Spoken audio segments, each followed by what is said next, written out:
Um, so I met with Tim, thinking this is a waste of time, and it's heartbreaking because I'd read the screenplay to Edward, and literally the thing touched me deeply. I mean, like, you're reading this thing, like tears pouring out of your eyes.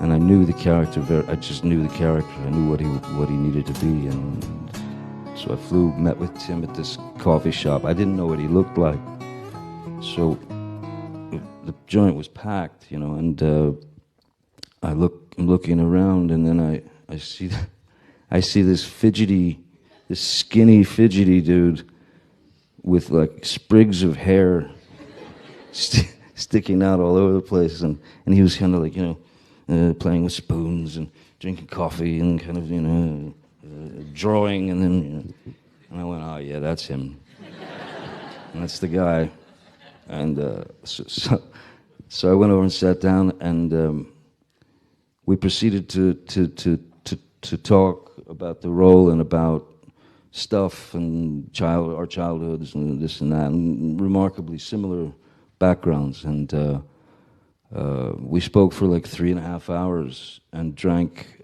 I don't know 15 pots of coffee, so we're both zinging out of our skulls on caffeine, and Tim's arms are like all over the place, and I literally walked out of the coffee shop chewing on a spoon, like this metal spoon. And I thought, well, listen, it was great to meet the guy. He's really cool. And I didn't hear anything for a month, and then the phone rang, and I just heard this voice say, Johnny, and I said, yeah. I said, you're Edward Scissorhands. A month later, blew me away. So then we went full tilt and into finding Edward, and Edward was sort of based on, well, newborns and toddlers who sort of see things for the first time, and who can find the beauty or the fascination with, like, resin grapes or that, or everything's new, remote control. Wow. And a dog that I'd had, who was just the dog that I had was unconditional love, even if you reprimand them or scold them, and they sort of slither away into a corner, the second you call them back, eyes are filled with love, so that dog became sort of my basis for the character, and I think it was the first time that Tim or the screenwriter Carol Ann Thompson had ever had an actor start cutting out like 85% of the dialogue.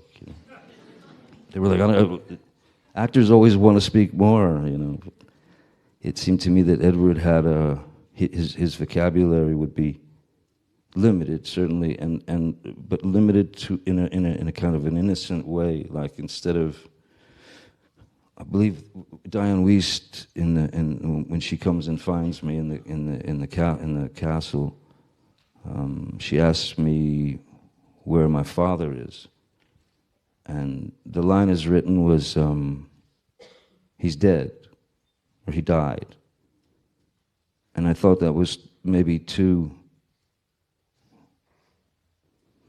knowing of Edward, so I changed it to he didn't wake up, which I think opens up a whole other area of purity or innocence to the character, because death it doesn't exist in his mind, he didn't wake up. I don't know why, So, and Tim was very patient, because I think, even the first couple of weeks of Edward, I think everyone was sort of flipping out. Even Tim was a little nervous. But yeah, no, it seemed to work out.